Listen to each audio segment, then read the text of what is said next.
I wouldn't say I'm a very patient man. I've been on and off the horn like it's a diet, and I'm a middle-aged woman, and now there's some shit stain with a nose piercing on his face. And an oak, soy, hold the coffee and add a dash of entitlement double mocha latte in one hand. The prick's got his phone out filming me. I can see him saying some dumb shit from behind the camera, probably telling his 16 followers what shapes and sizes he can fit up his ass. Can't imagine he spends a lot of that free tax-funded time on anything more constructive. The passenger door startled me when Scotty slammed it shut. He has a look of disgust on his face because he had to cram all the empty takeaway coffees on the floor further under the dash. He's wearing his favorite boardies and an old tattered hoodie. Unless he's in costume, I don't think I've ever seen him wear anything else. I know Scotty has the money for new clothes, just not the sense of priority. You said 7:10. It's only 7. I wasn't even out of bed yet, he complained. If you're not 10 minutes early, you're 10 minutes late, I told him, then shoved the old Falcon into reverse. I nearly hit K-Death, or whatever the fuck the hipster tosser's name is. Little cunt nearly shit himself and cried when he dropped his phone on the concrete. It's the small victories that do it for me.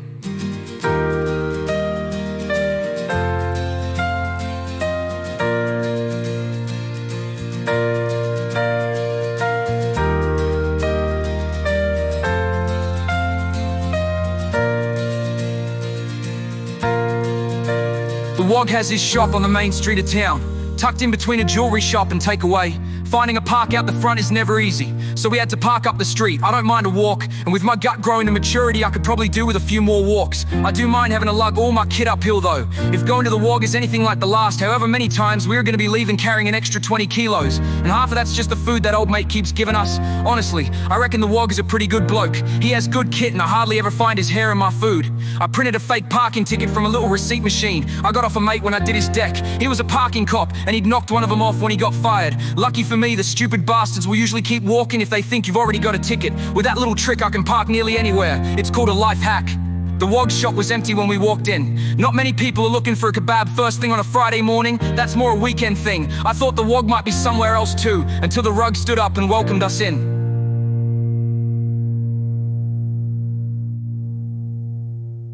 Come in, bro, come in. I thought I might see you two again soon, he said, ushering us to the room behind the counter. So you know about our job then? I asked him. Jesus Christ, Scotty, have you told every cunt about this? It's hard to be a secret vampire hunter if you keep fucking up the secret. I haven't said shit, Scotty defended. Nah, bruv, just calm down, yeah. The Wog pleaded. I've been railing this bird with psychic powers. She said I'll have some business with a shifty black fella and a loud fat cunt this week. Thought it'd have to be you too. I'm not fat, you hairy cunt, Scotty scoffed.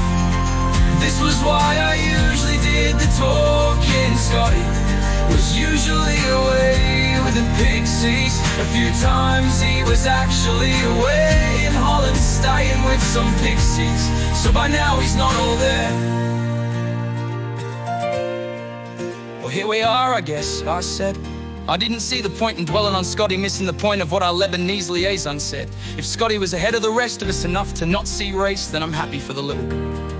We told him about the job. He took us into his back room, the one behind the back room. It was covered by a sheet that looked like it hadn't been washed since the Emu Wars. Not the most cutting-edge security for the supernatural arms dealer, but the smell coming from our Wog mate was enough to keep most things out, as was customary. He handed me a piece of paper with a list of words I'm not allowed to say around it. I try not to get pissed off when he does it, but it's hard when half of the list are some of my favorite words. The selfish. He took Scotty around to see some of his more mystical mumbo-jumbo. For my part, I went straight to the old lockbox.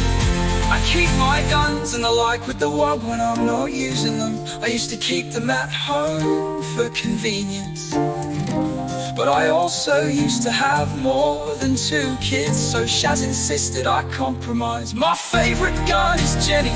She's a double-barrel shotgun with the engraving of an emu. Getting shot in the head on a studding is my mistress, so I keep her a tight secret from the missus. I won't tell you how far I've been with those bells. What we've gone through as a team, But I will say that I love that gun like a man might love a woman, and I'd burn down hell just to keep her in my hands. If it's a vampire you boys are hunting, I've got something out back that you might be interested in. The wog offered that slimy look of a dodgy bloke trying to sell you a lemon. You saw parked in one spot outside his house for the last 8 months, smeared across his face. I'm not big on foreplay, the one I said to him, why don't you skip the teasing? Just show us in the first place. I've got shit to do and I'd rather you finish me off. I know that 2 sex metaphors in the same sentence is a little bit crass, but I had to bring it full circle or it wouldn't have made any sense.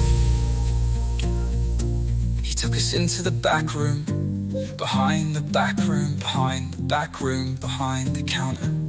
There's a big iron safe in there. It's made of iron to keep out fairies. And the Irish, the wog, is a paranoid man at heart. He has all sorts of voodoo defenses in place. As soon as the door cracked open, I knew what was inside. I'm not much of a romantic, but I'll do my best to describe the experience to you. My heart shuddered in my chest, and my knees felt as weak as the day I saw my first tit. The smell wafted over me like a warm summer breeze on an amber afternoon, with a cold beer in your hand after a long day of work. My skin prickled as I thought about the taste rolling over my tongue, and the tar lining my throat like a hug from your man. He pulled out an unopened packet of Winfield Reds, 40 untouched and crisp as milk. Crushed stars just sitting in his hands.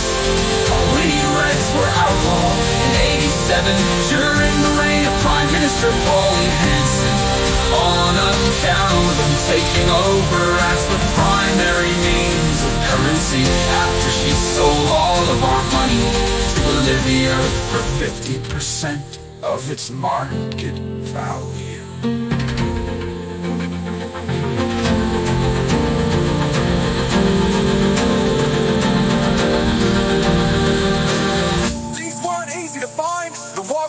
Guarding the sacred rectangle close. Where in the fuck did you get your hands on those? Come tell you, bro. Gotta keep my sources safe and shit. Do you have more? I know I'm being hopeful, but it never hurts to ask. Nah, bro, 2 people died and shit just to get this deck. I put out for more workers, but the ads get nothing, bro. Fuck me, that figures.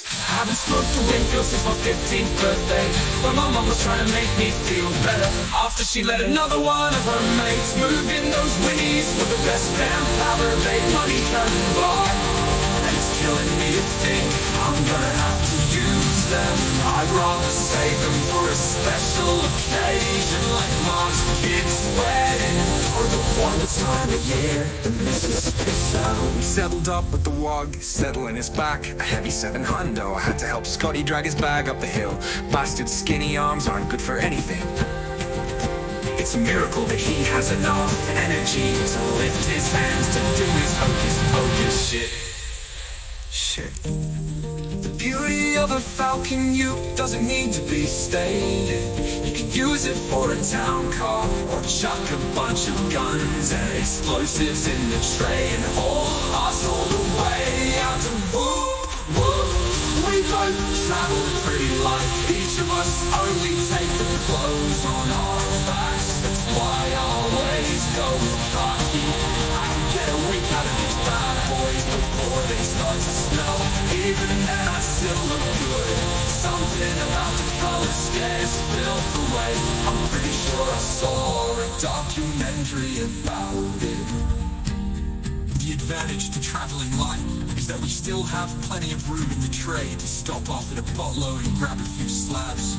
A road trip without beer is like a house without a shitter. I'd be uncomfortable the whole time because the things inside of me would want to get out. Plus, if I didn't stay a moderate level of drunk around Scotty, I won't make it a day before I show him the mystic power of my foot up his arse.